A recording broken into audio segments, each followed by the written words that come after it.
Hello. तो आज के इस वीडियो से हम लोग जो ज्योग्राफी की एनसीईआरटी है क्लास 6 से लेकर के 12 तक की, उसकी सीरीज़ को जो है आज यहाँ पे शुभारंभ करने जा रहे हैं उसकी। सबसे पहले हम लोग क्लास 6 को कवर करेंगे, फिर 7, 8, 9 इस तरह से हम लोग कवर करते चलेंगे। तो इम्पॉर्टेंट है आज का लेक्चर क्योंकि एक नई चीज़ की शुरुआत हो रही है। और इकोनॉमिक्स की जो पूरी की पूरी सीरीज़ है एनसीईआरटी की 9th क्लास से लेकर के 12th क्लास तक, वो हम लोग ऑलरेडी जो है वो लगभग कवर कर चुके हैं। और यहाँ से हम लोग ज्योग्राफी की जो है शुरुआत करेंगे। तो 6th क्लास की जो ज्योग्राफी की बुक है उसका देखो नाम है अर्थ आवर हैबिटेट करके। और ये आपका जो चैप्टर फर्स्ट है इसमें उसमें अर्थ और सोलर सिस्टम के बारे में बात की गई है, इसका टाइटल है। तो चलिए शुरू करते हैं।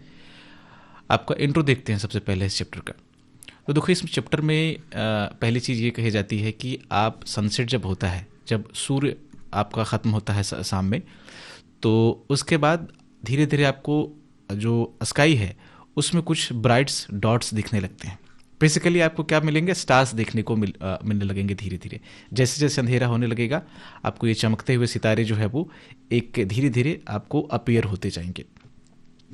कुछ जो यहाँ पे है वो ट्विंकल करते रहेंगे, आपको जब मतलब टिमटिमाते रहेंगे, और कुछ जो है सिंपली यहाँ पे बिना कोई फ्लिकरिंग के आपको दिखते रहेंगे, जैसे कि मून भी आपको स्काई में दिखता है। जब आपका सन जो है वो सेट होता है उसके बाद ही आपको मून दिखता है। आप ऐसा नहीं कि दोपहर में देखते हो कि चांद को आपने दोपहर में देख लिया, नहीं। जब वो सन की लाइट खत्म हो जाती है तब ये सारी चीज़ें आपको ऑब्जेक्ट जो है वो रात में आपको देखने को मिलते हैं।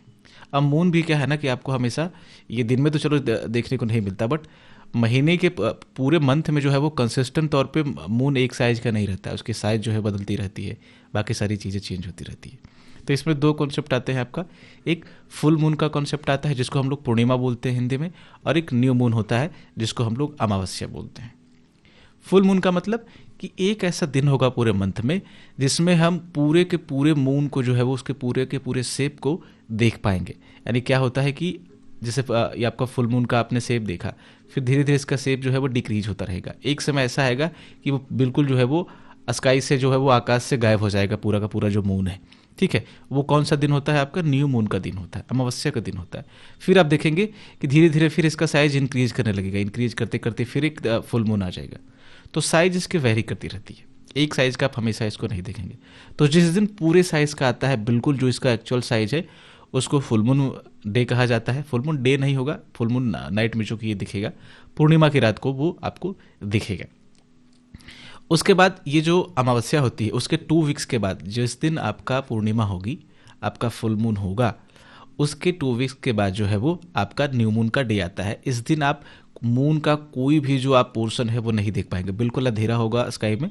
और ये बेस्ट टाइम होता है आपको ये स्काई को ऑब्जर्व करने का। अगर आपको स्टार्स को ऑब्जर्व करना है, अगर आपके पास टेलीस्कोप है तो आप देखोगे, क्योंकि एक कॉन्सेप्ट होता है लाइट पोल्यूशन का। जब लाइट पोल्यूशन होगी तो आप स्टार्स को ऑब्जर्व नहीं कर पाओगे सही से टेलीस्कोप से। तो जहाँ पे अंधेरा होता है और जब आपका मून होगा ही नहीं स्काई में रात में, तो और ज़्यादा जो है वो लाइट पोल्यूशन कम होगा। हालांकि मून से पोल्यूशन नहीं, लाइट पोल्यूशन का बेसिकली मतलब ये है कि लाइट होनी चाहिए, मतलब कि स्काई में आपका लाइट होगा बहुत सारा, तो आप उस तरह से ऑब्जर्व नहीं कर पाओगे, क्योंकि वो थोड़ा फिर रिफ्रैक्शन ये सारी चीज़ें जो है वो कॉन्सेप्ट आ जाता है उसमें। ठीक है, तो फुल मून पूर्णिमा, न्यू मून आपका अमावस्या। फुल मून के आपका 2 वीक्स के बाद होता है न्यू मून। विजिबिलिटी की बात करें तो वही है कि आप मून को, स्टार को जो है वो डे के टाइम पे जो है वो नहीं देख सकते। क्यों?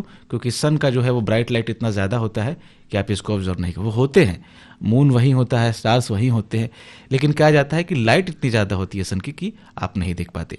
जब सनसेट हो जाता है तो सन की लाइट, वो वापस से सब चीज़ वही है, बस सन की लाइट खत्म हो गई है, तो अब विदाउट कोई आप हिंड्रेंस जो है उसको ऑब्जर्व कर पाएंगे, देख पाएंगे। अब देखते हैं सेलेस्टियल बॉडीज़ को, क्या होता है ये। तो जितने सारे ऑब्जेक्ट आपको आकाश में दिखाई पड़ते हैं, मतलब स्काई में दिखाई पड़ते हैं, चाहे वो डे के नाइट में तो दिखेगा ही, चलो दिख रहा है वो सारी चीज़ें, बट डे के समय जैसे सन आपको डे के समय दिखता है, रात में तो आप सन को नहीं देखोगे, रात में आप मून को देखेंगे, बाकी सारी जो स्टार्स वगैरह हैं इसको देखोगे। तो जितने भी आप चीज़ें स्काई में देखते हो, आकाश में देखते हो, उन सब को कुल जमा क्या बोला जाता है, सेलेस्टियल बॉडीज जो है वो बोला जाता है। स्टार सबसे पहले देखो, इसमें स्टार्स क्या है, एक ऑब्वियस सी बात है कि सेलेस्टियल बॉडीज का एक पार्ट है। ठीक है, तो ये क्या होते हैं, बहुत ज़्यादा बड़े होते हैं और हॉट होते हैं। आपको हो छोटे छोटे स्टार्स आपको दिख रहे होंगे, लेकिन वो एक्चुअल में छोटे नहीं हैं। जैसे सन है, तो सन क्या है? एक स्टार है। कितना बड़ा है सन आपको मालूम है? हालांकि वो भी आपको देखने से दूर से छोटा दिख रहा है, क्योंकि बहुत दूर है, लगभग 15 करोड़ 150 मिलियन किलोमीटर जो है सन हमसे दूर है। ये तो फिर भी सबसे नज़दीक है सन, मतलब कि अर्थ के। तो हमें सन थोड़ा बहुत बड़ा भी दिखता है, लेकिन ये जो टिमटिमाते तारे दिख रहे हैं उनमें से सूर्य से कुछ या फिर सन से काफ़ी कई गुना बड़े हैं, लेकिन वो इतनी दूर पे हैं, इतने डिस्टेंस पे हैं अर्थ से, कि आपको एकदम डॉट के बराबर वो दिखते हैं। ठीक है, बट ये काफ़ी बड़े होते हैं और इनमें खुद अपने इसके खुद का हीट होता है, तो ये काफ़ी ज़्यादा जो है वो गर्म होते हैं। जैसे सन आप देख रहे हैं कि पूरी की पूरी जो अर्थ की एनर्जी है, इवन कि पूरे के पूरे सोलर सिस्टम की जो एनर्जी है वो सन से आती है, इतना गर्म है ये की। तो ये बिग होते हैं, हॉट होते हैं, इतना आपको ध्यान रखना है। और ये गैसों के बने होते हैं। जैसे सन जो है आपका हाइड्रोजन का बना हुआ है, हीलियम भी उसमें आपका बनता रहता है, तो ये गैस के बने होते हैं। और अपनी इसकी क्या होती है? हीट होती है, और ख़ुद की इसकी जो है वो लाइट होती है। ये दूसरे के लाइट पर डिपेंड नहीं करते। जैसे मून है, तो मून की अपने खुद की लाइट नहीं है, वो सन का लाइट उस पर पड़ता है, वो रिफ्लेक्ट होकर के आपको दिखता है, तो आप लगता है कि मून जो है वो चमक रहा है, ब्राइट है वो थोड़ा सा, नहीं, वो खुद की उसकी लाइट नहीं है। लेकिन जितने सारे आपके स्टार्स हैं उसके क्या है? खुद के लाइट है। और ये आपका क्या है कि बहुत लार्ज अमाउंट में ये जो हीट और लाइट जो है वो आपका इमिट करते हैं। जैसे सन आपके लिए, हमारे लिए जो है पूरे अर्थ के लिए क्या करता है? हीट प्रोवाइड करता है और लाइट को जो है वो इमिट करता है। ये जो आपका काउंटलेस ट्विंकलिंग स्टार्स हैं, जो टिमटिमाते हुए सितारे हैं आपके रात में जो देखते हैं, ये सन के जैसे हैं। जितने भी स्टार हैं, एक हर स्टार जो है वो सन के जैसा है। तो जितने आप काउंटलेस स्टार्स देख रहे हो आप स्काई में रात के समय में, सब एक तरीके का सन है। कुछ सन से बहुत ज़्यादा बड़े हैं, कुछ सन के बराबर भी हैं, कुछ उससे छोटे भी हैं। ठीक है, बट ये हमको ऐसा फील नहीं होता, उसका हीट, बाकी सारी चीज फील नहीं होती। क्यों? उसका साइज भी फील नहीं होता, क्योंकि हमसे बहुत ज़्यादा दूर पे जो है वो सिचुएटेड है। कॉन्स्टलेशंस क्या होते हैं? तो कॉन्स्टलेशन क्या होते हैं कि स्टार्स के कुछ पैटर्न आपको देखने को मिलेंगे स्काई में। जैसे ये आपको एक पैटर्न दिख रहा होगा, ये 7 स्टार का एक पैटर्न है, जिसको हम लोग सप्तर्षि बोलते हैं। हिंदी में इसको सप्तर्षि बोलते हैं। सप्त का मतलब होता है आपका 7, यानी 7 ऋषि। ठीक है, ऋषि हिंदी शब्द है, आपको मालूम होगा, सेज, सेंट, जो भी आप बोल लो उसको। तो इसको क्या बोला जाता है? इसको एक और नाम दिया जाता है कॉन्स्टलेशन का। सप्तर्षि के जैसा जो है बहुत सारे कॉन्स्टलेशन और होंगे, डिफरेंट आपके कॉम्बिनेशंस पाए जाएंगे। ठीक है, तो फिर देख लो इसका डेफिनेशन कि ये आपका वेरियस पैटर्न है जो फॉर्म किए जाते हैं डिफरेंट ग्रुप ऑफ स्टार के द्वारा, जिसको क्या बोलते हैं हम लोग? कॉन्स्टलेशन बोलते हैं। जैसे उर्सा मेजर एक बहुत बड़ा जो है वो कॉन्स्टलेशन है, ग्रुप है, एक तरह से है, बिग बियर इसको बोला जाता है। ठीक है, इसी का पार्ट है क्या आपका ये जो 7 स्टार वाला है, सप्तर्षि है। ठीक है, one of the most easily recognisable constellation है ये, आसानी से आप इसको देख सकते हो आपका स्काई में रात के समय में। स्ट्रक्चर इसका क्या होता है सप्तर्षि का? कि ये इसमें 7 स्टार्स हैं आपके, देखो आप काउंट कर लो, 1 2 3 4 5 6 7, ये 7 स्टार है। और एक किसका पार्ट है? ये उर्सा जो मेजर कॉन्स्टलेशन है उसी का एक हिस्सा है, उसी का एक पार्ट है। ये जो कॉन्स्टलेशन है ये डायरेक्शन को फाइंड करने में मदद करता था पहले, जब आपका उस तरह से एक होता है ना कि हमारे पास नो मून होता है, या फिर जिससे हमें दिशा पता चलती है, डायरेक्शन पता चलता है, वो कंपास वगैरह पहले नहीं था। तो लोग कैसे पता लगाते थे? वो लोग रात में जो स्टार्स की मूवमेंट होती थी, स्टार का जो सिचुएशन होता था, उसको देख करके, खास करके जो कॉन्स्टलेशन होता था उसके हेल्प से पता लगा लेते थे। जैसे क्या है देखो कि अगर एक होता है पोल स्टार, नॉर्थ स्टार इसको बोलते हैं, ध्रुव तारा जिसको आप बोलते होगे ना, तो वो हिंदी में बोलते हैं उसको। तो उसको लोग देख करके जो है वो आपका डायरेक्शन पता लगाते थे, दिशा जो है वो पता लगाते थे, रात में कहीं जा रहे होते थे तो कैसे पता लगाते थे? ये जो आपका सप्तर्षि वाला जो 2 स्टार है इसको बोलते हैं पॉइंटर स्टार्स बोलते हैं। इसके सीध में जब आप देखोगे तो आपका पोल के अराउंड जो है वो नॉर्थ की तरफ आपको फेस करके देखना है। ठीक है, आप फेस करोगे किसकी तरफ? नॉर्थ की तरफ, उत्तर दिशा की तरफ। और सप्तर्षि जो तारा होगा उसका जो पॉइंटर स्टार है उसके सामने जब देखोगे तो यहाँ पे एक चमकता हुआ आपको तारा दिखेगा, स्टार दिखेगा, जिसको नॉर्थ स्टार बोलते हैं, पोल स्टार भी इसको कहा जाता है। क्यों? क्योंकि वो पोल की तरफ दिखता है, नॉर्थ पोल की तरफ दिखता है। इसकी खास बात क्या है ना कि इसकी डायरेक्शन जो है वो फिक्स रहती है, हमेशा जो है वो एक पोजीशन में जो है फिक्स रहेगा ये। अब जब एक पोजीशन में फिक्स रहेगा, ये जो चेंज नहीं करेगा, तो लोग इसको देख कर, जैसे नॉर्थ में ये फिक्स है, तो जैसे ही लोग देखेंगे कि चलो उस तरफ दिख रहा है मुझे, कौन? पोल स्टार, तो नॉर्थ उधर होगा। उसके बाद आप दिशा अपनी अपना जो है वो उस तरफ मुँह करके फिर अपने हाथ वाथ से पता लगा लोगे कि ईस्ट किधर है, वेस्ट किधर है। ठीक है, जैसे इस तरफ वेस्ट हो जाएगा, फिर इस तरफ ईस्ट हो जाएगा। आपकी जो पीठ होगी, अगर आप नॉर्थ की तरफ फेस करके खड़े हो तो आपका पीठ क्या होगा, साउथ हो जाएगा। तो लोग एंशिएंट टाइम में क्या करते थे, इसके थ्रू डायरेक्शन को जो है वो आपका पता लगाते थे। देखो लोकेट करने का तरीका वही है कि जो पॉइंटर स्टार है आपका सप्तर्षि का, वो उसकी तरफ देखोगे आप तो पोलर स्टार आपको दिख जाएगा। ये मैंने बता दिया आपको। अब सोलार सिस्टम की बात करते हैं। तो सोलार सिस्टम में आपका सबसे इंपॉर्टेंट सन आता है।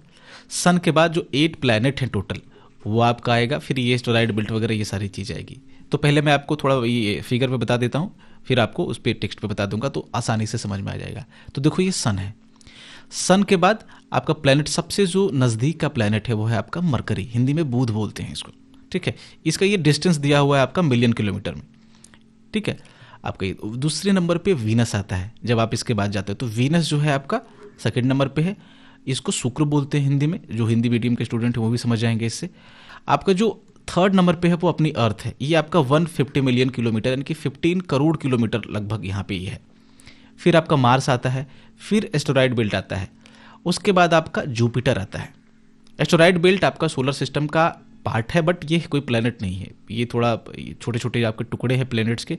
इसको यहाँ पे ये जमा होकर के ये भी घूमते रहते हैं इसके आसपास। जितने सारे आप प्लैनेट देख रहे हो ना, वो सन के अराउंड क्या करते हैं, इस तरह से आपका घूमते रहते हैं, चक्कर लगाते रहते हैं। तो जुपिटर हो गया आपका, फिर देखो सैटर्न हो गया, फिर यूरेनस हो गया, फिर आपका ये नेपच्यून हो गया।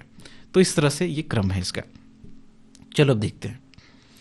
तो सोलार सिस्टम क्या है कि सोलार सिस्टम में आपका सन आ गया, फिर आपका जो 8 प्लैनेट हैं जो हमने देखे उधर वो आ गया। आपका सैटेलाइट्स, जो प्लैनेट का कुछ, जैसे अर्थ का मून है, मून उस अर्थ की क्या है, सैटेलाइट है। उसी तरीके से बहुत सारे प्लैनेट के बहुत सारे सैटेलाइट्स हैं, तो वो उसका पार्ट हो गया जो प्लैनेट के अराउंड घूमते रहेंगे।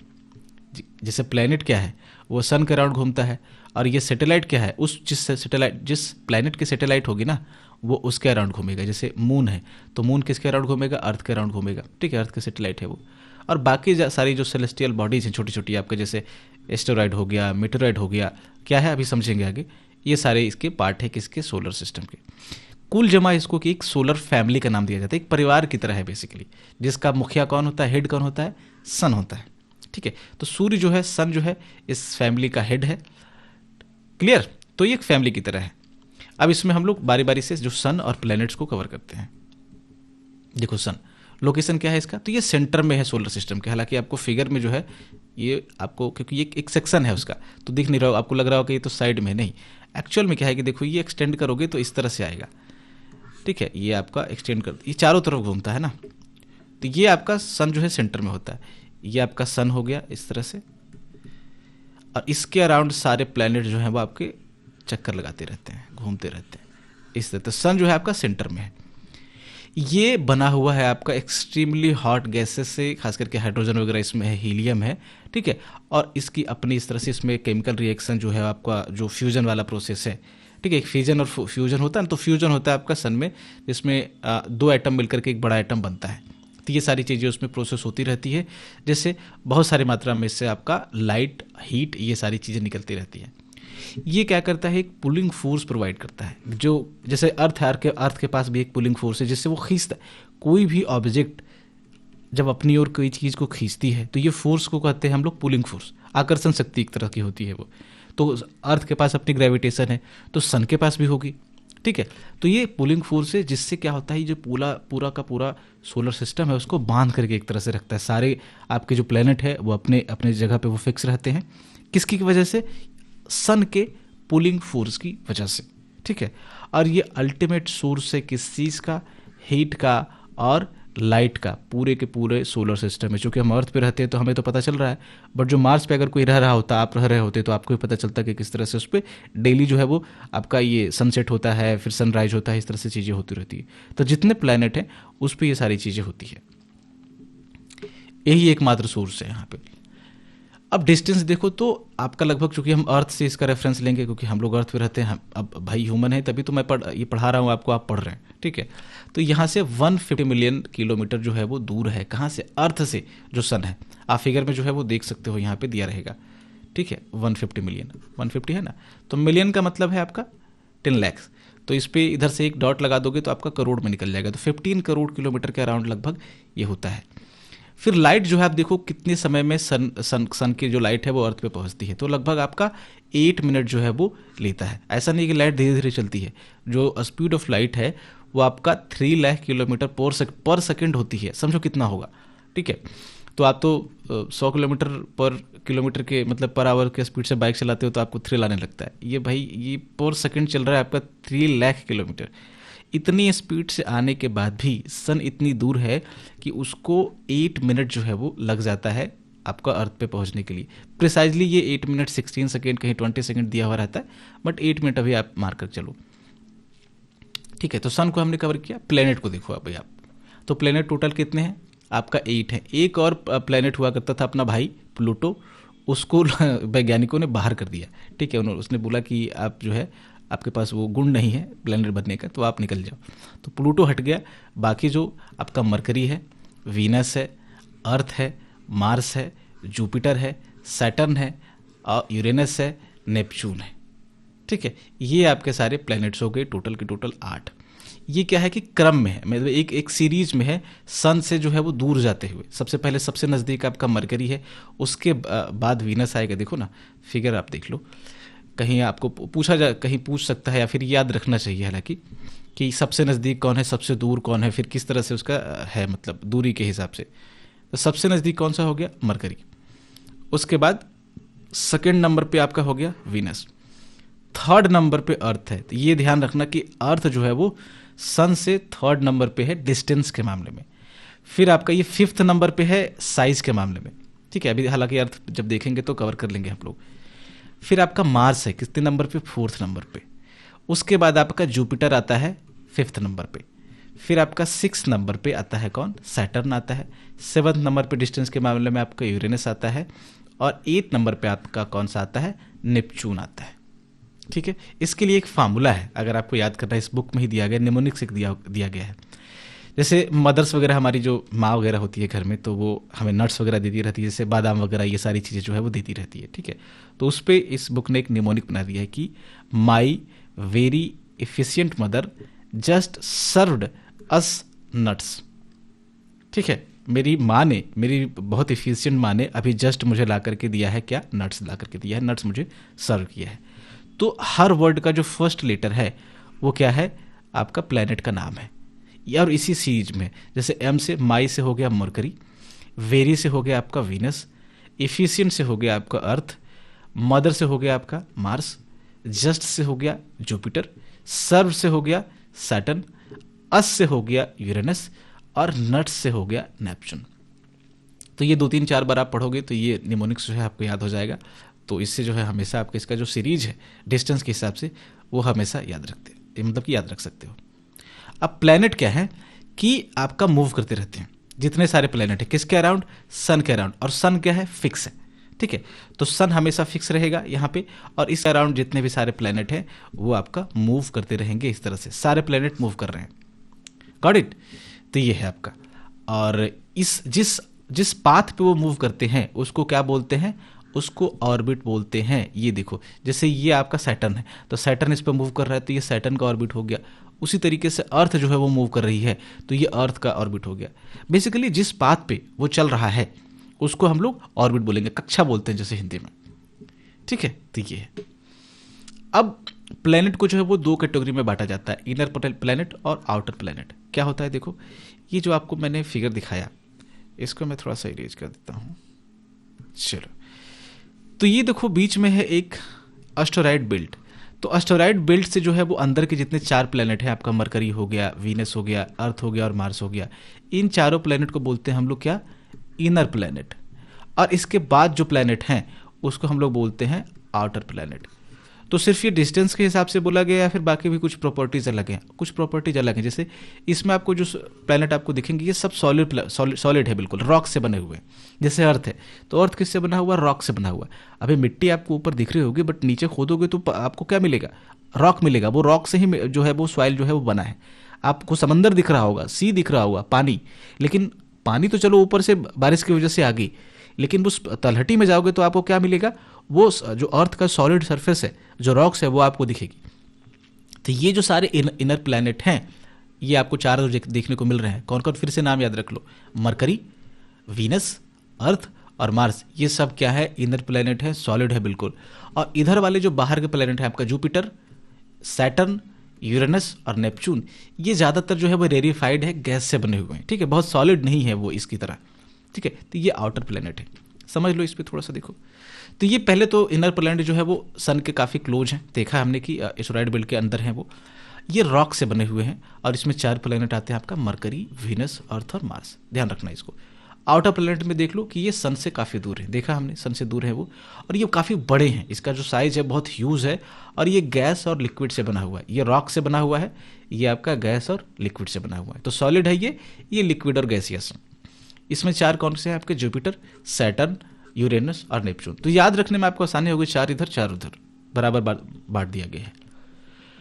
फिर प्लैनेट से रिलेटेड कुछ फैक्ट है जो आपको याद रखनी चाहिए, तो हालांकि नहीं भी याद, हालांकि सिविल सर्विसेज के लिए बहुत ज़्यादा इंपॉर्टेंट नहीं है, बट ठीक है, कोई और एग्जाम आप दोगे तो उसके लिए आपको याद रखना पड़ेगा। जैसे मरकरी है तो सबसे नज़दीक है, देखा हमने। इसका जो ऑर्बिट है, ये जो सन के अराउंड जो घूमता है, वो टोटल कितना समय लगता है इसको घूमने में, 88 डेज लगता है। फिर प्लैनेट जो है ना वो अपने एक्सिस पे भी घूमती है। जैसे क्या है कि एक तो सन के अराउंड प्लैनेट घूम रही है, तो अपने ऑर्बिट पे घूम रही है, तो एक चक्कर लगाने में सन का जो पूरा लगेगा उसको हम लोग यहाँ पे ऑर्बिट यहाँ पे लिख देंगे। फिर क्या है, स्पिन का मतलब होगा कि अपने एक्सिस पे, ये जो जैसे अर्थ है, तो अर्थ अपनी एक्सिस पे भी घूम रही है। जैसे अर्थ 24 घंटे में अपने एक्सिस पे एक बार ही घूम जाती है, 24 आवर में, तो उसको क्या है कि उसको स्पिन बोलते हैं। तो ये जो मरकरी है उसको अपने एक्सिस पे एक बार घूमने के लिए कितना लगता है, 59 डेज लगता है। अभी हम लोग अर्थ पे रहते हैं ना, तो हम लोग डेज के हिसाब से 24 आवर के हिसाब से इसको मापेंगे। जैसे हमारे लिए 1 डे है कितना, 24 आवर। तो इसी इसके कंपैरिजन में यहाँ पे, अर्थ के कंपैरिजन में 59 डेज यहाँ पे लग रहा है। सिंपल चीज़ है, देखो 88 डेज लेंगे सन के अराउंड घूमने में, किसको, मरकरी को, क्योंकि ये नज़दीक है। जैसे जैसे हम लोग दूर जाएंगे ना, ये जो आपका ऑर्बिट का जो डेज है उसके अराउंड मतलब घूमने का, वो बढ़ता जाएगा। यहाँ पे देखो 255 हो गया, फिर 365 हो गया, फिर आपका ये आपका 687 डेज हो गया, बढ़ता जाएगा ये, क्योंकि सन से दूर जा रहे हैं हम लोग, तो टाइम ज़्यादा लगेगा, उसका पाथ बड़ा हो जाएगा ना, ठीक है। तो ये हो गया आपका, तो स्पिन करने में इसको 59 डेज लगा और ये 88 डेज लगा। वीनस को देखते हैं, तो वीनस क्या है, अर्थ की ट्विन सिस्टर है, एक तरह से है, बिल्कुल अर्थ की जैसी है, मौसी है, मौसी, ठीक है, मौसी याद रखो, माँ के जैसी है। तो माँ हमारी कौन है, अर्थ है। तो इसका जो साइज है, इसका जो शेप है, वो आपका किससे सिमिलर है, अर्थ से सिमिलर है। दो बहनें एक जैसी लगती है ना, तो इसको बॉसे से याद रखना है ना। तो ये है, इसको ऑर्बिट के अराउंड में घूमने में कितना लगता है, सन के अराउंड घूमने में 255 डेज लगता है, 255 दिन। और स्पिन करने में अपने एक्सिस पे देखो 243 डेज जो है वो लगता है। फिर अर्थ पे हम लोग रहते हैं, हमें मालूम ही है कि 365 डेज, जिसको हम लोग 1 ईयर बोलते हैं अराउंड, तो ये सन के अराउंड घूम लेता है इतने दिनों में। फिर अपने एक्सिस पे इसको घूमने में, स्पिन करने में इसको लगता है 1 डे, ठीक है। नंबर ऑफ मून देखो कितने हैं इसके, एक है आपका, मतलब सैटेलाइट कितना है, एक है। मार्स को देखो, तो मार्स को सन के अराउंड घूमने में लगता है मतलब कि 687 दिन, 687 डेज। स्पिन करने में इसको अर्थ के जैसा ही 1 डे का जो है वो समय लगता है अपने एक्सिस पे घूमने के लिए। तो यहाँ पे इसके पास 2 मून है, ठीक है, फाबोस, डिमोस जो भी होता है, मतलब ये सब है, बहुत ज़्यादा डिटेल में आपको नहीं जाना है, ठीक है। फिर जुपिटर है आपका, तो जुपिटर के बारे में याद रखना है कि ये सबसे बड़ा प्लैनेट है, ह्यूज है, बहुत जो है वो इसका साइज बहुत ज़्यादा बड़ा है। इसको ऑर्बिट एक चक्कर मतलब सन के अराउंड लगाने में और ज़्यादा जो है वो आपका समय लगेगा, ठीक है। तो कितना लग रहा है, 11 ईयर्स 11 मतलब कि 11 ईयर्स 11 मंथ, 11 साल 11 महीने, यानी कि कुल जमा यहाँ पे 12 साल लगेगा। अपने एक्सिस पे घूमने में इसको सिर्फ और सिर्फ 9 आवर लगते हैं, मतलब कि लगभग 10 आवर लगते हैं, 9 आवर 56 मिनट, 10 आवर। तो एक तरह से देखो तो ये थोड़ा सा घट रहा है, और ये वाला ऑर्बिट का समय बढ़ रहा है जैसे जैसे आप दूर जा रहे हो। नंबर ऑफ मून कितने हैं इसके देखो, 53, यानी कि टोटल कितने सैटेलाइट है, 53। हालांकि ये 53 ये आंकड़ा जो है, डेटा जो है वो चेंज होता रहेगा, ठीक है, क्योंकि ये अब एनसीईआरटी में दिया गया है। एनसीईआरटी कब की छपी होगी, तो अब नए नए जो है प्लैनेट आपका खोज उसकी होती रहती है, मतलब प्लैनेट की नहीं, इसका प्लैनेट चलो मिल गया तो वो भी ठीक है, लेकिन नए नए आपका ये इसका खोज होता रहता है। किसका, अरे सैटेलाइट का, ठीक है, जो प्लैनेट के अराउंड घूमते हैं, ठीक है। तो इसका 53 से मान लो कि 64 हो जाए, कुछ भी हो जाए, तो ये डेटा आपको रटना नहीं है, ध्यान रख दो, मतलब कि ठीक, मतलब इतना समझ लेना कि बहुत ज़्यादा है इसके पास। फिर सैटर्न है, तो सैटर्न जो है इसको ऑर्बिट पे घूमने में देखो 29 ईयर्स लगते हैं, काफ़ी ज़्यादा, ठीक है, 29 ईयर 5 मंथ, लगभग 29.5 साल, और अपने एक्सिस पे रोटेट हो जाता है कितने समय में, 10 आवर 40 मतलब 40 मिनट्स में, तो लगभग 11 आवर में जो घूम जाता है। इसके पास भी काफ़ी सारे मून्स हैं, काफ़ी सारे सैटेलाइट हैं जुपिटर की तरह। यूरेनस देखो, यूरेनस को 84 ईयर लगते हैं, मतलब 84 ईयर तो लोगों की एज नहीं होती। तो एक मतलब अगर आप एक बार पैदा हुए हो, अगर इतने इतने साल जी गए, तो आपके जीवन काल में, आपके लाइफ स्पैन में ही यूरेनस एक बार चक्कर लगा लेगा सन का। स्पिन करने में देखो बहुत ज़्यादा समय नहीं लगता है, 74 आवर लगता है, लगभग 14 मिनट, अर्थ से कम ही लग रहा है। मून कितने हैं इसके, मून इसके भी काफ़ी सारे हैं। नेपच्यून देखो तो 164 ईयर्स लगता है। कोई देख पाएगा अपने मतलब कि लाइफ स्पैन में, कोई आदमी यानी सुन पाएगा कि मून जो एक चक्कर लगा ले उसकी ज़िंदगी में, नहीं। ठीक है, 164 ईयर, समझो कितना ज़्यादा है, क्योंकि बहुत दूर है ना सन से। ठीक है, स्पिन करने में सिर्फ इसको लगता है कितना, 16 आवर 70 मतलब 16 घंटे लगभग लगते हैं, और इसके पास भी काफ़ी सारे क्या है, मून से सैटेलाइट्स हैं। अब रिंग एक पाया जाता है किसके अराउंड, कुछ प्लैनेट्स के अराउंड, जिसे सैटर्न का रिंग आप साफ देख सकते हो। फिर आपके जितने भी आपके इधर लगभग 4 जो आपका बाहरी प्लैनेट है, आउटर प्लैनेट है, उसमें 3 में पाया जाता है ये, किसमें, जुपिटर में, सैटर्न में और यूरेनस में। रिंग कैसा दिखता है देखो, सैटर्न में तो साफ साफ दिख जाएगा आपको क्योंकि बहुत बड़ा है। ठीक है, तो ये सैटर्न में जो आसपास आपको दिख रहा है ये रिंग है ना, ये बेसिकली डस्ट पार्टिकल इसके अराउंड जमा होते रहते हैं। जैसे ये एस्टेरॉइड बेल्ट है तो एक तरह से रॉकेट टुकड़े हैं, ये पत्थर के छोटे बड़े बड़े टुकड़े हैं जो आपका इधर यहाँ पे जमा हो गए हैं। ठीक है, तो इसी तरीके से ये जो गैसियस है ना, मैंने आपको बताया था, तो ये आपका इधर डस्ट वस्ट के पार्टिकल जमा होने पे एक रिंग का फॉर्म ले लेता है ये, 1 मिनट। तो उसको हम लोग क्या, ये रिंग जैसा वो देखने को मिलता है। जब टेलीस्कोप से आप देखोगे ना तो आपको ये देखने को मिलेगा। तो ये स्मॉल जो डिब्रिस हैं, जो कचरा है, जो धूल वूल का, वो सब क्या है उसके आसपास जमा है। ठीक है, तो जब आप टेलीस्कोप से वगैरह देखोगे तो ये आपको दिख जाएगा, बार बार वही घुमा फिरा कर कहीं जा रही चीज़ें मैंने आपको बता दिया है। फिर प्लूटो था अपना भाई, तो प्लूटो को क्या किया, यहाँ पे अगस्त 2006 में प्लूटो को जो है वो, मतलब यहाँ पे 2006 तक तो माना गया इसको, अगस्त तक, लेकिन अगस्त में यहाँ पे जो आपका इंटरनेशनल एस्ट्रोनॉमिकल यूनियन था, IAU, उसने कहा कि आप जो हो वो ड्वार्फ प्लैनेट हो, you are just like a Tyrion Lannister. Tyrion Lannister जो है वो गेम्स ऑफ थ्रोन का एक कैरेक्टर है जो ड्वार्फ होता है, बना होता है वो। ठीक है, तो आपके पास गुण नहीं है प्लैनेट की कैटेगरी में आने का, तो आपको क्या है कि प्लैनेट की कैटेगरी से बाहर किया जाता है, ऐसा IAU ने बोल दिया उसको। तो पहले 9 टोटल प्लैनेट थे, अब टोटल 8 बचे हैं। ठीक है, तो इसको बाकी सेलेस्टियल बॉडीज के जैसा ही इसको ट्रीट किया जाता है अब प्लूटो को। या ये याद रखना बस कि वो ड्वार्फ प्लैनेट है, बौना ग्रह है ना। तो ये आपका सोलर सिस्टम हो गया। प्लूटो बेचारा कहीं यहाँ पे दूर दूर होगा तो हमने हटा दिया इसको। उसके अलावा जो एस्टेरॉइड बेल्ट है ना, वो देख लो थोड़ा सा, ये एस्टेरॉइड बेल्ट किसके बीच है, वो हमेशा आपको पूछा जा सकता है। तो ये आपका मार्स और जुपिटर के बीच है, बृहस्पति और मंगल के बीच है, हिंदी में अगर बोले तो। ठीक है, इसमें आपका बड़े बड़े जो है टुकड़े, हालांकि देखेंगे अभी थोड़ा सा कवर कर लेंगे इसको भी। चलो फिलहाल अर्थ पे फोकस करो। तो अर्थ अपनी मदर जिस पे हम लोग रहते हैं, ये आपका थर्ड जो है वो, सूर्य से जब दूर जाएंगे तो थर्ड नंबर पे आपको देखने को मिलेगा, हमने डिस्कस किया था। और साइज में अगर देखें जो 8 प्लेनेट में, तो साइज में ये 5th नंबर पे आता है। क्लियर? शेप इसका देखो तो अभी तो ऐसा आपको बताया जाता है कि अर्थ जो है वो ऐसा देखने को मिलता है, लेकिन थोड़ा सा क्या है इसमें डिफरेंस है। ये जो पोल एरियाज में थोड़ा सा क्या है कि फ्लैट है, चपटा है थोड़ा सा, तो इसीलिए इसका जो एक्चुअल शेप है वो क्या है, उसको बोलते हैं हम लोग जियोइड। जियोइड का लिटरल मीनिंग वैसे होता है कि अर्थ लाइक, क्योंकि अर्थ की तरह का शेप, तो अर्थ ही है तो अर्थ की तरह का ही शेप होगा। ठीक है, तो इसको बोलते क्या है, टर्म जो दिया जाता है वो है जियोइड। तो यहाँ पे हल्का सा फ्लैट है ध्रुवों के पास, यानी कि पोल के पास। ठीक है, ये आपको याद रखना है, शेप कैसा है, जियोइड है। अब एकमात्र प्लेनेट अभी तक सोलर सिस्टम में पाया गया है जिसपे क्या है कि आपका लाइफ जो है वो पॉसिबल हो पाया है। हम लोग आज अगर अभी पढ़ रहे हो, आप पढ़ रहे हो, मैं पढ़ा रहा हूँ, तो ये अर्थ पे लाइफ की वजह से तो पॉसिबल हो पाया है। तो ये यूनिक प्लेनेट है। क्यों? क्योंकि ये तो ना तो बहुत ज़्यादा हॉट है और ना तो बहुत ज़्यादा क्या है, कोल्ड है। बहुत ज़्यादा नज़दीक होता सन के तो हॉट होता, बहुत ज़्यादा दूर होता तो आपका कोल्ड होता, तो बीच में कहीं पे है जहाँ पे वैसी कंडीशन पॉसिबल हो पाई। और साथ में यहाँ पे सबसे जो इंपॉर्टेंट फैक्टर आ पाया वो है कि यहाँ पे वाटर है और एयर है और उसके बाद यहाँ पे ऑक्सीजन है। तो इन सारे कॉम्बिनेशंस, ये सारी जो पॉसिबिलिटीज बनी, एक सेट ऑफ पॉसिबिलिटीज जो है, उसने क्या किया कि this lead towards the life. ठीक है, इसने लाइफ को क्रिएट किया अर्थ पे। जो भी आपका इवोल्यूशन रहा है, पहले एक छोटा सा माइक्रो ऑर्गेनिज्म बना, धीरे धीरे जो इवॉल्व होकर के ह्यूमंस वगैरह तक बन गया। ये आपका ब्लू प्लैनेट है, क्योंकि जब आप स्पेस से देखोगे तो आपको ब्लू रंग में जो है, ब्लू कलर में दिखाई पड़ेगा, जस्ट बिकॉज ऑफ इस पे वाटर बहुत ज़्यादा है, ओशियन बहुत ज़्यादा है, ठीक है ना। तो 2/3 इसके जो है वो 2/3 जो है वो क्या है आपका वाटर है, इससे कवर्ड है ये, इसलिए इसको क्या बोला जाता है, ब्लू प्लैनेट, नीला ग्रह।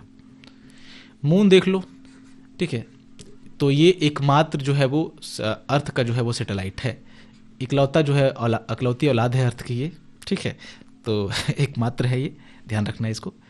और इसका जो साइज़ है वो कितना है अर्थ के मुकाबले, तो सिर्फ 1/4 है। इसका जो डायमीटर आप देखो, डायमीटर का मतलब ये वाला पूरा, तो ये सिर्फ अर्थ का अगर 4 है तो मून का सिर्फ 1 है, ठीक है, मतलब 25% है इसका अर्थ के मुकाबले। डिस्टेंस देखो तो ये लगभग 3,84,000 किलोमीटर दूर है, किससे, अर्थ से। सन कितना था, 15 करोड़ किलोमीटर या फिर 150 मिलियन किलोमीटर। तो ये हो गया आपका डिस्टेंस। मूवमेंट की बात करें तो ये चूंकि अर्थ का क्या है, मून है, मतलब मून तो चलो है ही, अर्थ का क्या है, सैटेलाइट है। तो सैटेलाइट जो होगा वो किसके अराउंड चक्कर लगाएगा, प्लैनेट के। देखो सन है ये, तो सन के अराउंड कौन सा चक्कर लगाता रहता है, ये मान लो कि अर्थ है, तो अर्थ सन के अराउंड चक्कर लगाता रहेगा। फिर ये अर्थ के अराउंड जो है वो कौन चक्कर लगाएगा, ये मून, मतलब जो प्लैनेट के अराउंड जो है वो उसके सैटेलाइट जो है वो चक्कर लगाते रहते हैं। तो ये आपका घूम रहा है इस तरह से, प्लैनेट सन के अराउंड, ये साथ में प्लैनेट के साथ इसके अराउंड जो है वो मून भी इसका घूम रहा है, सैटेलाइट भी इसका घूम रहा है। तो अर्थ के अराउंड घूमने, मान लो कि अब ये अर्थ है, इसके अराउंड घूमने में मून जो है कितना टोटल टाइम लेता है। जैसे अरे भाई अर्थ ने टाइम लिया कितना, 365 डेज सन के अराउंड घूमने में, तो मून जो है वो अर्थ के अराउंड घूमने में कितना टाइम लेगा, 27 डेज। फिर देखा था हमने कि प्लैनेट अपने एक्सिस पे भी घूमते हैं, तो मून भी जो है अपने एक्सिस पे घूम रहा होगा, अपने एक्सिस के चारों तरफ। कितना टाइम लेता है उसमें, एग्जैक्टली इतना ही टाइम जितना वो आपका अर्थ के अराउंड घूमने में समय लेता है, ठीक है। 2 कॉन्सेप्ट इससे निकल के आते हैं, एक रेवोल्यूशन का, एक होता है रोटेशन का। इसको भी आप याद ही रख लो। रेवोल्यूशन का मतलब कि जैसे अर्थ है आपका, तो अर्थ जो है वो सन के अराउंड घूमने में जो टाइम लेगा अपने ऑर्बिट पे, उसको रेवोल्यूशन बोलते हैं। जैसे यहाँ पे मून जो है वो अराउंड घूमने में समय लगा, तो ये मून का रेवोल्यूशन हो गया। फिर जो अपने एक्सिस पे घूमेगा उसको रोटेशन बोलते हैं। तो रोटेशन और रेवोल्यूशन दोनों में जो है मून आपका 27 डेज का टाइम लेता है, ठीक है। स्पिन करने में अपने एक्सिस पे भी इतना ही आपका एग्जैक्टली टाइम लगता है। तो इससे एक प्रॉब्लम होती है। प्रॉब्लम क्या होती है कि देखो ना, कि उसी रेट पे घूम रहा है अर्थ के अराउंड भी, और उसी रेट पे घूम रहा है क्या, अपने एक्सिस पे। तो हमेशा मून का एक ही हिस्सा, ये जो आप हिस्सा देख पा रहे हो जो चमक रहा है, ये आपका सामने वाला हिस्सा है जो हम अर्थ से देख पाते हैं। एक हिस्सा इसका पीछे का हिस्सा है, वो हम कभी देख ही नहीं पाते, समझ रहे हो।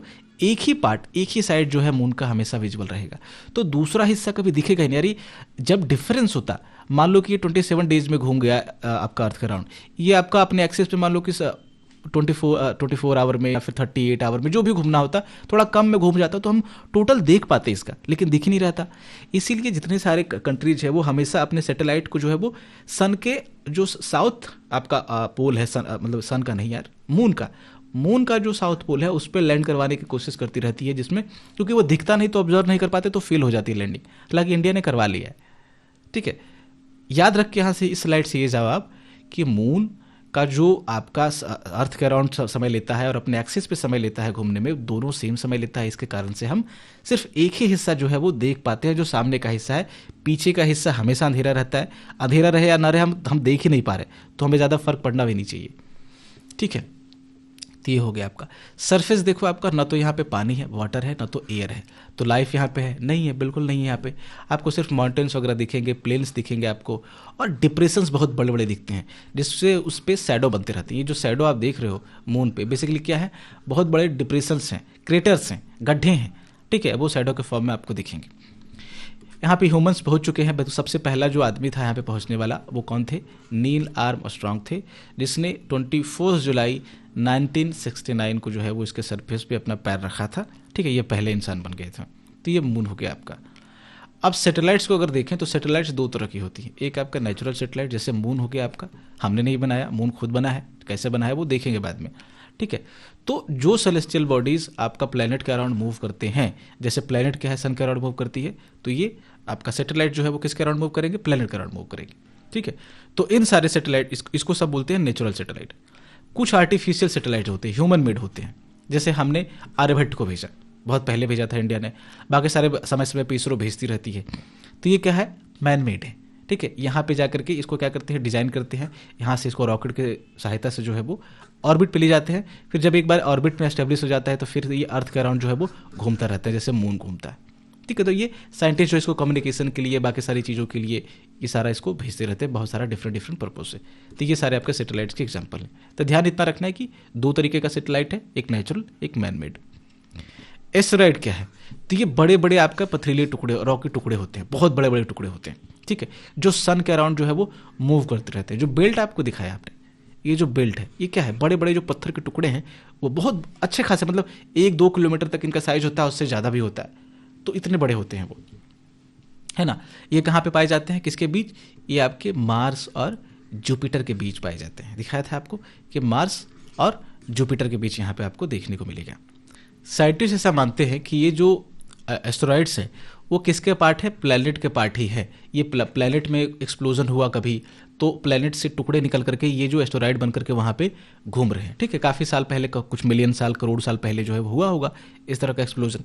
तो किसके टुकड़े हैं, बेसिकली ये प्लैनेट के टुकड़े हैं, उसी के बच्चे हैं। ठीक है, और वो घूम रहे हैं यहाँ, छोटे छोटे टुकड़े उसके, उसको बोलते हैं हम लोग एस्टेरॉइड। एक बेल्ट की तरह यहाँ पे घूमते रहते हैं सन के अराउंड। अब दूसरा है मीटेरियड। तो थोड़ा सा नाम आप ध्यान रखना कि एस्टेरॉइड उधर है, मीटेराइड जो है वो दूसरा है, इससे छोटा रहेगा। तो ये स्मॉल पीसेस होते हैं उसके मुकाबले, और ये भी क्या करते हैं कि आपका सन के अराउंड घूमते हैं, थोड़ा सा नजदीक से, ये सन के आसपास जो भी होता है। ये मीटेरियल फिनोमिना क्या है, देखो कि क्या होता है, कभी कभी ये अर्थ के काफ़ी क्लोज चले आते हैं, और जब अर्थ के क्लोज आएंगे तो ये अर्थ से टकरा भी जाते हैं। लेकिन अर्थ के आसपास क्या है कि इसका एटमॉस्फेयर है, ये देखो अर्थ है, इसके आसपास इसका एटमॉस्फेयर है। तो जब भी कोई टुकड़ा या ये मेटेरियल वगैरह इसमें घुसने की कोशिश करता है तो इससे, इसके जो एटमॉस्फेयर से इसको गुजरना पड़ता है। तो जैसे ही ये गुजरता है बहुत तेजी से ना, तो इसमें फ्रिक्शन होता है।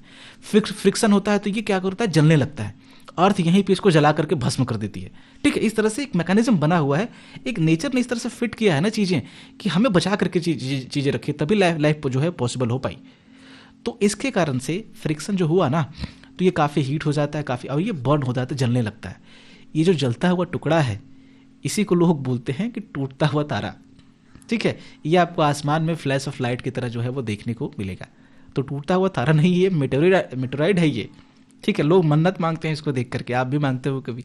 ठीक है, चलो, तो ये क्या है आपका मेटेरॉइड है, जब जो अर्थ के एटमॉस्फेयर में जब घुस जाता है तो ये जलने लगता है फ्रिक्शन के कारण, आपका एयर वगैरह का जो फ्रिक्शन होता है। ठीक है, तो यहीं पे जला करके अर्थ जो है इसको ख़त्म कर देती है।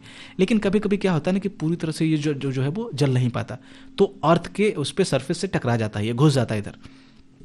जब घुसता है तो क्या होता है, आपका ज़मीन पे बहुत बड़े जो है वो डिप्रेशन बन सकते हैं, गड्ढे बन सकते हैं, क्रेटर की तरह बन सकते हैं। जब बहुत बड़े बड़े टुकड़े कभी टकरा, जैसे डायनासोर था, तो उस समय क्या हुआ था कि इससे मेटेरियल, बहुत बड़ा मेटेरियल टकराया था, और टकराने के कारण क्या हुआ था कि फिर वो कैसे, जो डस्ट का जो है क्लाउड बना, सन जो है वो उसके सनलाइट रुक गई, फिर धीरे धीरे कैसे उस पर टेम्परेचर इतना डिक्रीज हुआ कि डायनासोर खत्म हो गए, वो अलग कहानी है। बट ये बहुत कभी कभी डिस्ट्रक्शन जो है वो काउज कर सकता है। सोचो अगर कोई सिटी के आसपास गिरे तो कितने लोगों की जाने जाएंगी, पूरी सिटी खत्म कर सकता है ये। तो ये आपका मेटेरॉइड हो गया, ये मेटेरॉइड फिनोमेना भी हो गया, दोनों हमने देखा। गैलेक्सी क्या है, तो जब बहुत सारे स्टार्स, एक उसका जो एक झुंड होता है, उसका जो ग्रुप होता है, बिलियंस ऑफ स्टार, करोड़ों अरबों जो स्टार्स होते हैं, उसको क्या बोलते हैं हम लोग, गैलेक्सी। ये आपका डस्ट का और गैसेस का क्लाउड होगा, क्योंकि स्टार्स इसी से बने होते हैं आपका। जब बहुत सारे गैलेक्सीज हैं, मतलब टोटल गैलेक्सीज मिलकर के ये बनते हैं क्या, आपका यूनिवर्स बनता है, ब्रह्मांड बनता है। ठीक है, मिलियंस ऑफ गैलेक्सी होंगे, और एक गैलेक्सी में बिलियंस ऑफ स्टार्स हैं, यानी बिलियंस ऑफ सन है। सोचो कितना बड़ा यूनिवर्स है यार, मतलब अर्थ तो एक डस्ट पार्टिकल भी नहीं है उसका, और हम लोग अर्थ पे हैं, हम लोग अर्थ पे जो डस्ट पार्टिकल के बराबर नहीं है। 8 बिलियन पीपल हम लोग हैं। तो अपने आप को इतना सीरियसली मत लिया करो, कुछ नहीं हो तुम इस यूनिवर्स में। ठीक है, एक धूल के बराबर भी तुम नहीं हो, कोई अस्तित्व नहीं है तुम्हारा। ठीक है, तो लोग लड़ते रहते हैं रिलीजन के नाम पे, ये नाम पे, वो नाम पे। ठीक है भाई, कुछ नहीं हो तुम, देखो कितना बड़ा है यूनिवर्स। क्लियर है ना। तो ये है आपका गैलेक्सी और यूनिवर्स। मिल्की वे आपका देखो क्या है, तो मिल्की वे क्या है, गैलेक्सी है। जो जिस गैलेक्सी में हम लोग रहते हैं उसको मिल्की वे बोलते हैं, आकाश गंगा। ठीक है, पहले के ज़माने में हिंदी में इसको बोला जाता है रिवर ऑफ लाइट, क्योंकि ये चमकता रहता है आपका आकाश में। तो जो हमारा सोलर सिस्टम है वो किसका पार्ट है, इसी मिल्की वे का पार्ट है। मिल्की वे क्या है, गैलेक्सी है। तो ये इस तरह से दिखता है, वाइटिश दिखता है, यहाँ पे ग्लो करता रहता है स्काई में। तो ये आपका पिक्चर है उसका, किसका, मिल्की वे का। तो ख़त्म करते हैं चैप्टर को। तो क्या क्या हमने देखा, क्या सीखा, एक बार थोड़ा सा रिवाइज कर लो इसको। तो हमने देखा कि जो यूनिवर्स है आपका वो क्या है, बहुत वास्ट है और एक कॉम्प्लेक्स सिस्टम है, जिसमें आपका अर्थ जो है वो क्या है, बहुत टाइनी पार्ट है ही नहीं भाई, बहुत छोटा एक हिस्सा है, धूल के बराबर एक हिस्सा है वो, ठीक है। यहाँ पे जो प्लैनेट हैं वो इंटरेक्ट करते हैं आपका सोलर सिस्टम में, जो टोटल 8 प्लैनेट है सन के अराउंड वो घूमते हैं, और जो बाकी जो 7 जो प्लैनेट हैं अर्थ के अलावा वो क्या है, यही इसकी तरफ घूमते हैं। और ये किससे किससे सब आपका जुड़े हुए हैं, ये सन की जो ग्रेविटी है उसकी, और अपनी भी जो ग्रेविटी होगी, अपना जो पुलिंग फोर्स हमने बात की सन की, उसने इसको सबको एक जगह पे फिक्स रखा है, आप बांध रखा है, ठीक है। तो ये है, यहाँ पे 7 प्लेनेट नहीं है, टोटल 8 प्लेनेट है, जो कि हालांकि यहाँ पे अर्थ की बात की जा रही है, तो अर्थ को मिलाकर के यहाँ पे उसके अलावा 7 है। तो यहाँ पे हमने देखा कि छोटे छोटे जो ट्विंकलिंग स्टार्स थे, चमकते हुए टिमटिमाते हुए सितारे थे, उससे लेकर के यहाँ पे वो एक्चुअल में क्या है, वो एक सन के बहुत मैसिव है, डिस्टेंस बहुत ज़्यादा है, तो वो छोटा हमें दिखता है, स्टार्स के फॉर्म में, डॉट के फॉर्म में हमें दिखता है। फिर हमने देखा कि एस्टेरॉइड्स वगैरह है काफ़ी यहाँ पे, और ये सब बेसिकली क्या है कि आपका जो सिचुएशन है अर्थ की, जो फिक्सेशन है कि एक यूनिक पोजीशन अर्थ को मिला है डिस्टेंस के मुकाबले में, साइज के मुकाबले में, जिससे क्या है कि एक यहाँ पे लाइफ जो है वो पॉसिबल हो पाए अर्थ पे, इसका अपना एक यूनिक इन्वायरमेंट है, ठीक है। और ये जो हमारा पूरा का पूरा कॉस्मोस है, पूरा का पूरा जो यूनिवर्स है, ये एक हायरार्की में है। जैसे अर्थ है आपका, उससे बड़ा क्या है, सोलर सिस्टम है, फिर सोलर सिस्टम किस में है, आपका मिल्की वे में है, फिर पूरा का पूरा मिल्की वे किस में है, यूनिवर्स में है। तो इस तरह से क्रम है, हायरार्की है। So this is it for today, thanks for watching.